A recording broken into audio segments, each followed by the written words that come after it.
The oil and gas company needs to improve its supply chain network, resulting in high transportation costs and delays in delivering supplies to refineries.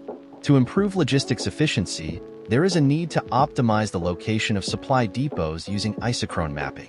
That mapping can be made effortless using the MAPOG Map Analysis. Let us see how to create this map using MAPOG Map Analysis. Open Map Analysis. Add Upload. Upload CSV file. Upload the .csv file containing the refinery data. Once uploaded, it should look like this.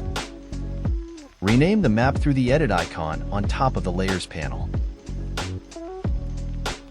From the process data, choose Isochrones. Select the points layer. Give the name 60 minutes drive.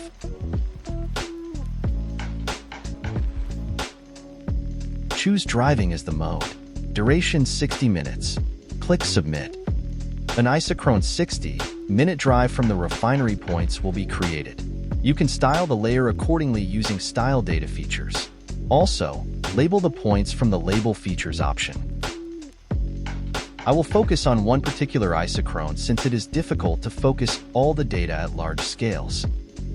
The green isochrones cover the areas that can be reached within 60 minutes of the refineries. The decision makers can decide to establish new supply depots within this region to optimize the location to ensure timely and cost-effective delivery of supplies to refineries. Thanks for watching. For any queries, reach out to us at support@mapog.com.